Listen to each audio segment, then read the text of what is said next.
नमस्कार। पाइथन की इस हिंदी सीरीज में आपका स्वागत है। ये है आज का हमारा लेक्चर नंबर 9। तो देखते हैं डेटा टाइप्स पाइथन में। तो सबसे पहले बात आता है कि व्हाट इज डेटा। तो डेटा क्या है। तो यहाँ जैसे देख सकते हैं, ये collection of fact such as numbers, words, measurement, observation और जस्ट डिस्क्रिप्शन ऑफ थिंग्स।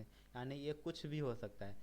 किसी चीज़ का मेजरमेंट हो सकता है, उसका ऑब्जर्वेशन हो सकता है, उसका नंबर्स हो सकता है, वर्ड्स हो सकता है। यानी अगले वीडियो में देख सकते हैं, जैसे इसमें देख सकते हैं इस स्लाइड में कि डेटा के कुछ एग्जांपल, जैसे कि यहाँ पे ये कुछ टेक्स्ट है। हेलो आई एम पाइथन, ये एक टेक्स्ट है।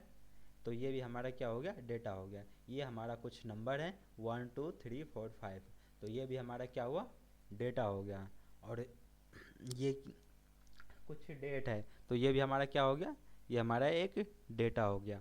यहाँ पे एक देख सकते हैं एक इमेज है, तो ये भी हमारा डेटा ही हुआ। यहाँ पे अगर कोई वीडियो है तो ये भी डेटा। यानी डेटा कुछ भी हो सकता है, चाहे वो टेक्स्ट हो सकता है, वो नंबर हो सकता है, डेट हो सकता है, कोई फाइल हो सकता है जैसे कि इमेज फाइल या फिर वीडियो फाइल। तो ये सभी डेटा में।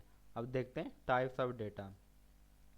तो यहाँ पे जैसे कि आप देख सकते हैं कुछ इंपॉर्टेंट टाइप से डेटा है जो कि हर एक प्रोग्रामिंग लैंग्वेज में आपको मिलेगा। जैसे कि यहाँ पे हमने बात करे थे टेक्स्ट की, तो यहाँ पे ये टेक्स्ट है।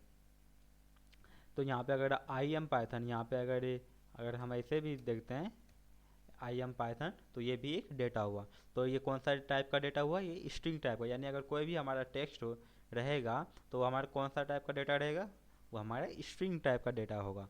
अगर कोई भी हमारा नंबर रहेगा जिसमें कि अगर पॉइंट नहीं है, तो हमारा कौन सा रहेगा, इन टाइप का डेटा होगा। अगर हमारा कोई भी डेटा ऐसा रहेगा जिसमें कि पॉइंट रहेगा, तो वो हमारा कौन सा टाइप होगा, फ्लोट टाइप का होगा।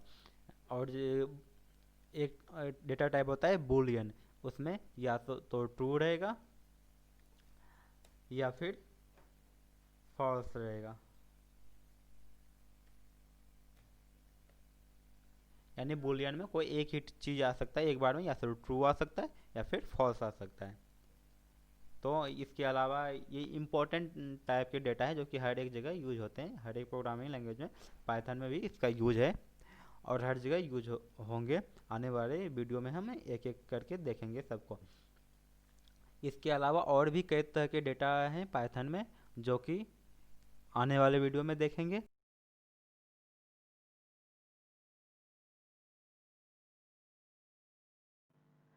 तो आइए हम देखते हैं डेटा टाइप्स प्रैक्टिकली। तो उसके लिए सबसे पहले हम नोटपैड प्लस प्लस को ओपन कर लेते हैं।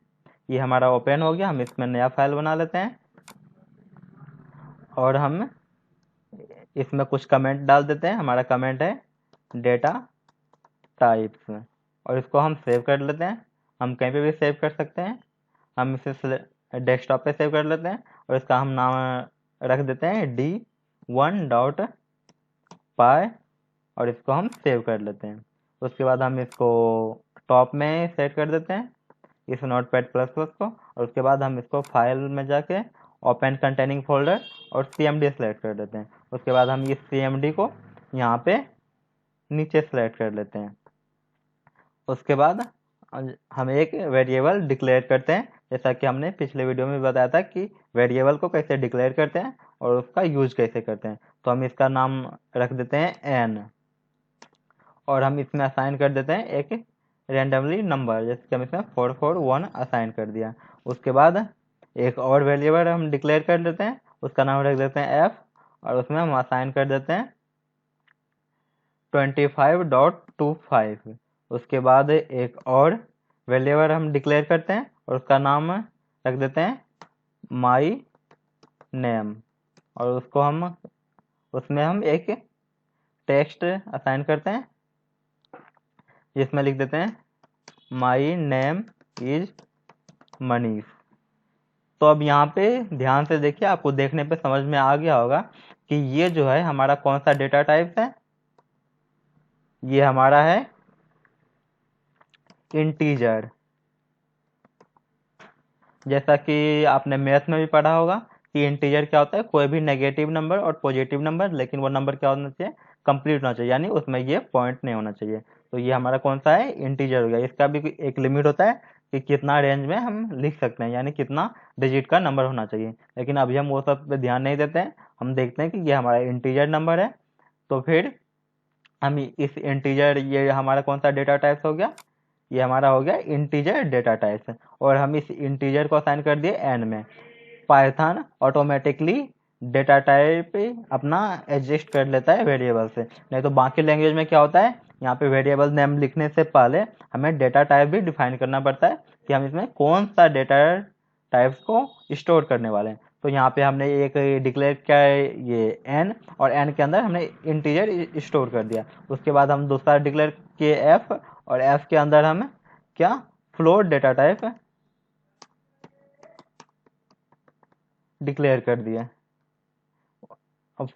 असाइन कर दिया। उसके बाद ये हमारे तीसरा हमने वेरिएबल डिक्लेयर किया माय नेम नाम से, और उसमें हमने क्या असाइन कर दिया, उसमें हमने असाइन कर दिया कि माय नेम इज मनीष। तो ये हमारा कौन सा डेटा टाइप है, जैसे कि हमने पहले बताया था, ये हमारा स्ट्रिंग डेटा टाइप है। तो ये जो है ये कॉमन डेटा टाइप्स है जो कि सभी प्रोग्रामिंग लैंग्वेज में होते ही होते हैं। इसके अलावा भी पाइथन में बहुत डेटा टाइप्स हैं जिसके बारे में हम आने वाले वीडियो में देखेंगे। अभी से हम कंफ्यूज नहीं होंगे, क्योंकि ये जो हमारे हैं इम्पोर्टेंट डेटा टाइप्स है जो कि हर जगह यूज होता है। तो इसमें तो अभी हम इतना ही देखेंगे, उसके बाद इस पे ऑपरेशन सब कैसे होते हैं वो भी थोड़ा देख लेते हैं। तो जैसे कि हम यहाँ पे अगर हमें कुछ प्रिंट करना हो कि इस डेटा को अगर हमें प्रिंट करना हो, तो हम क्या करेंगे, प्रिंट लिखेंगे, जैसा कि हमने पहले ही देख लिया था। और प्रिंट लिख के स्मॉल में और ब्रैकेट के अंदर हम क्या लिखेंगे, वेरिएबल का नेम लिखेंगे। तो हम यहाँ पे अगर नेम लिख के और इसे हम सेव करते हैं, उसके बाद हम यहाँ पे CMD में जाके उसके बाद करते हैं फाइल का नाम, उससे पहले पाइथन, और हम फिर फाइल का नाम क्या है, d1.py, और उसके बाद हम एंटर करते हैं। तो हमारा क्या आ गया, जो इस वेरिएबल में जो भी डेटा था वो यहाँ पे आउटपुट हो रहा है। तो आउटपुट क्या हो रहा है, ये जो डेटा था 441। उसी तरह अगर f को यहाँ पे अगर ये देंगे, प्रिंट में असाइन करेंगे, तो फिर अगर उसके बाद सेव करके अगर हम यहाँ पे रन करेंगे और एंटर करेंगे, तो यहाँ पे देखिए 225.25 आ रहा है, क्योंकि ये हमारा ये f के अंदर 25.25 है। अगर हम यहाँ पे अगर माई नेम लिख के उसके बाद हम इसको सेव करके और अगर रन करेंगे, तो क्या आएगा, माई नेम में जो असाइन है, माई नेम में क्या असाइन है, स्ट्रिंग है हमारा, जो कि लिखा हुआ है स्ट्रिंग के अंदर माई नेम इज मनीष। तो यहाँ पे अगर हम इसे रन करेंगे, तो यहाँ पे क्या हो रहा है, my name is Manish show हो रहा है, जो असाइन था। तो अगर हम जैसे कि अगर हमें नहीं मालूम है कि कौन सा डेटा टाइप है, या फिर देखना चाहते हैं ये कौन सा डेटा टाइप है, तो इसके आगे हम लिखेंगे TYPE टाइप, और टाइप लिख के उसके बाद ये माय नेम को ब्रैकेट के अंदर फिर से हम क्लोज कर देंगे। तो ये हमारा क्या हो जाएगा कि हमें ये प्रिंट करके देगा, आउटपुट शो करके देगा कि ये माय नेम में कौन सा डेटा टाइप है। तो अगर हम इसे रन करते हैं, तो देखिए ये कौन सा बता रहा है, क्लास STR से यहाँ पे क्या मतलब है, स्ट्रिंग। STR में पहले STR आ रहा है स्ट्रिंग में, तो यहाँ पे ये बोल रहा है कि हमारा क्लास स्ट्रिंग का ये डेटा टाइप है। तो अगर आपको यहाँ पे थोड़ा कंफ्यूज हो रहा है, तो हम इसको और अच्छे से समझ लेते हैं। तो हमें किसका, जैसे क्या हमें यहाँ पे ये देखना है कि एन का डेटा टाइप क्या है, तो यहाँ पे हम लिख देंगे एन, और इसको हम ब्रैकेट में क्लोज करके और इसके आगे हम क्या लिख देते हैं, टाइप। तो ये हमें क्या दे देगा कि इसका एन का कौन सा टाइप है। उसके बाद हम इसे प्रिंट भी करना चाहते हैं, तो हम क्या कर देंगे, प्रिंट इस टाइप को भी एक ब्रैकेट के अंदर बंद कर देंगे, इस कंप्लीट को, और उसके बाद हम यहाँ पे इसके आगे प्रिंट लिख देते हैं। यानी यहाँ पे क्या हो रहा है कि प्रिंट के अंदर ये हमारा इतना चीज आ रहा है, तो हमारे क्या आउटपुट यहाँ पे शो होगा, इतना चीज शो होगा। और इसके अंदर अब क्या हो रहा है यहाँ पे टाइप हो रहा है, टाइप बता रहे हैं, टाइप के अंदर क्या है एन, तो ये टाइप किसका बताएगा एन का, कि एन कौन सा डेटा टाइप है। अगर हम इसको सेव करते हैं और उसके बाद हम यहाँ पे रन करते हैं तो देखिए ये क्या बता रहा है, हमारा क्लास इंट का ये डेटा टाइप है।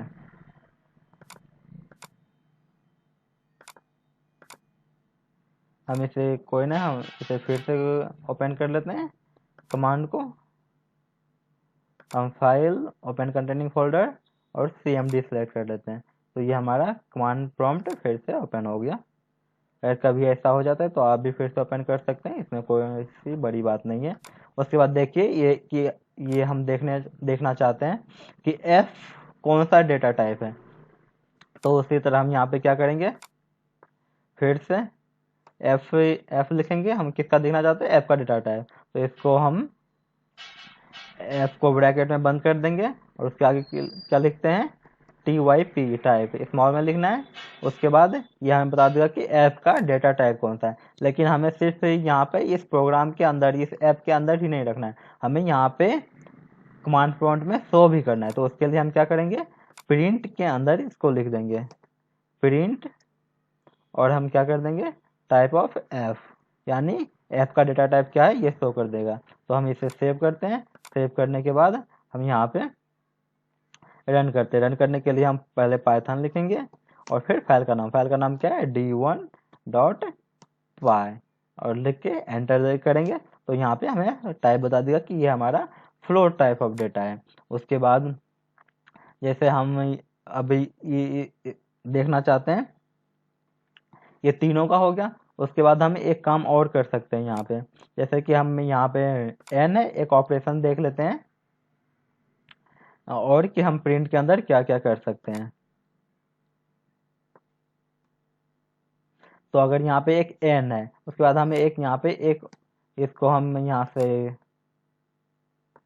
डिलीट कर दिए और यहाँ पे एक दूसरा कर दिए n2 से एक और एक वेरिएबल डिक्लेयर कर दिया। उसके अंदर क्या हम असाइन कर रहे हैं, हम असाइन कर रहे हैं इस बार 442।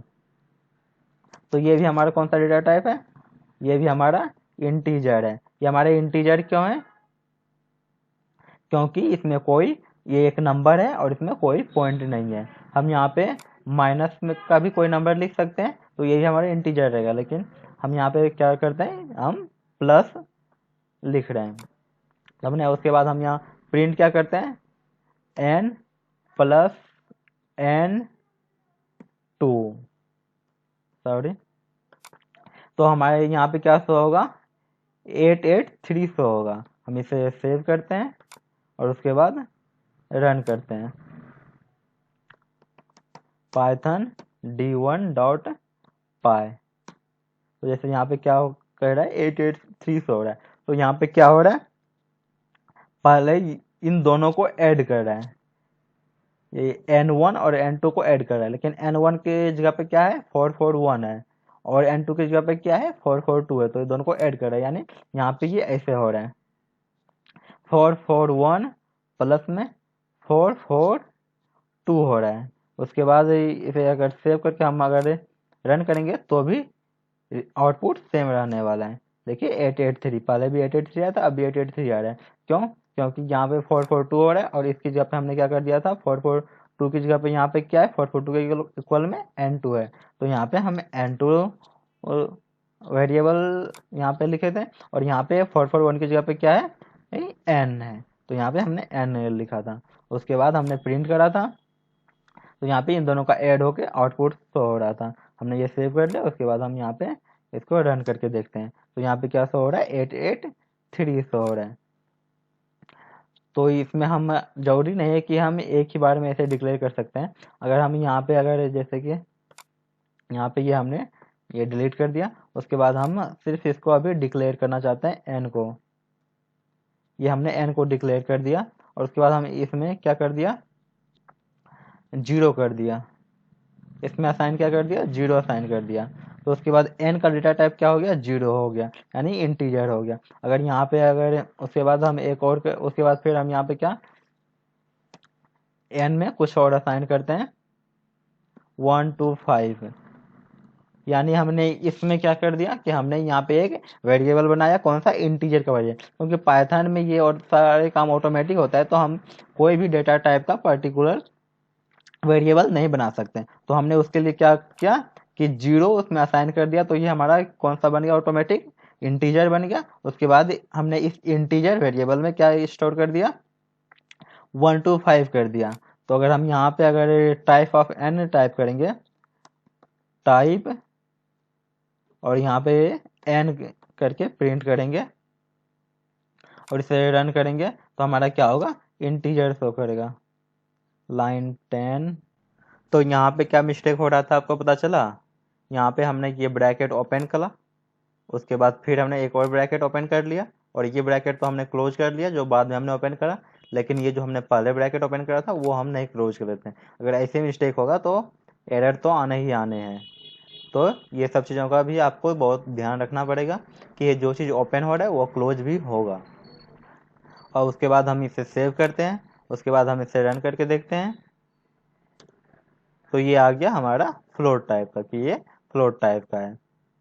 तो छोटी छोटी अगर मिस्टेक भी होंगे हमारे प्रोग्रामिंग के टाइम में, तो भी एरर आ जाएंगे, वो सब हमें देखना पड़ेगा कि कहाँ पे क्या मिस्टेक हो रहा है, और उस मिस्टेक को हमें ठीक करना पड़ेगा।